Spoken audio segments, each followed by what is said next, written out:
Well, we've seen a lot of pardons and commutations from President Trump just a few months into his second term, but only one of those defendants has come forward and rejected the offer. Pam Hemphill, known as ex-MAGA Granny, is one of 1,500 Capitol rioters pardoned for their roles in the January 6th Capitol riot. She spent 2 months behind bars, but Hemphill says she's guilty and she got what she deserved. And Pam Hemphill joins us now from Boise, Idaho. Thank you so much for coming out. So you recently reached out to your senator to help secure a formal acknowledgement from the Justice Department that you were refusing clemency. The Office of the Pardon Attorney responded saying, Ms. Hemphill's non-acceptance is noted. There is no further action needed. Our office will not issue Ms. Hemphill a certificate of pardon and will refrain from requesting any notation of pardon on her criminal history record. Obviously, it's unusual to reject a pardon. Tell us more about your decision here. Well, thank you for having me on. I appreciate it. You know, it would be a part of Trump's narrative that he's been pushing that the DOJ is weaponized against him, right? I don't want to be a part of that. And of course, that went down to the J6ers. They caught on to that and jumped on that and said, yeah, the DOJ was weaponized against us and we didn't get due process and we didn't get whatever they're claiming, with their court proceedings, and it's all a lie. I had due process. I was guilty. Everything the DOJ was upright, with me. And so I thought, I can't be a part of this. No way. I'm not going to be a part of Trump's lying narrative. And plus, it'd be a slap on Capitol police officers. The rule of law, no, I couldn't dare live with myself taking a pardon. I wouldn't be able to sleep at night.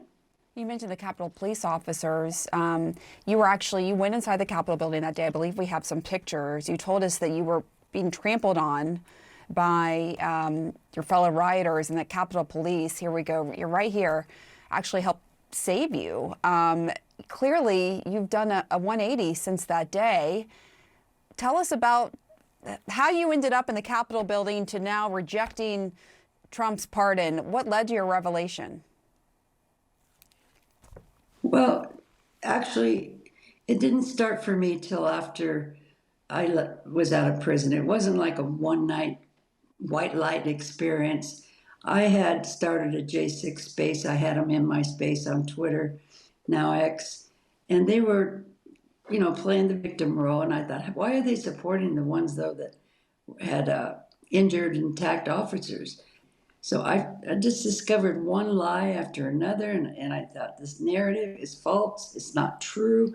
I learned that the Capitol Police did not open the doors. Nancy Pelosi was not responsible for the National Guard. On and on, all the lies in their narrative that they've been putting out there.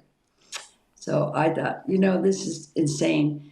I'm done. I'm done with these people. And you realized and I'm going to do my own research. Did you feel like you had been a victim of misinformation up to that point that led you to the Capitol that day with the election was stolen rhetoric and all of that, which of course is not true?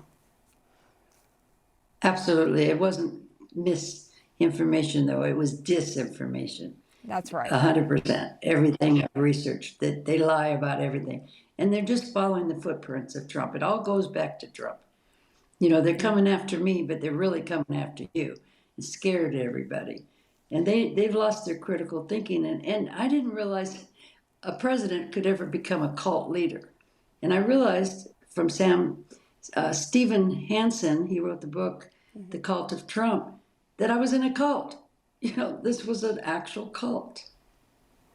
And I'm glad you specified disinformation, because that is when information that's not true is weaponized, right? That's different from misinformation, which is when, we all misspeak or, say something that may not be true, but not intentionally. And you think you were a victim of disinformation. You actually went on the podcast of Enrique Tarrio, the Proud Boys leader, who also was pardoned. You did a bunch of research with him, about him, I should say, for a while before that conversation. Why did you think it was so important to go on and confront him on that podcast? Because I think it's important that we continue to present the facts to these people. It helped me years ago, 45 years ago, when I've been sober now 45 years, and people had confronted me and kept putting facts in front of me, and it saved my life. And I know that they don't hear us per se, but they will. We plant the seeds, keep putting the facts out there to them, you know, because they can't lie to themselves forever. But I think it's important that they know that we know that they're gaslighting us and they're not being honest about their story. Yeah, because President Trump and a lot of his MAGA followers still say it wasn't an insurrection, it was a peaceful protest. How do you think he would react to you rejecting his pardon?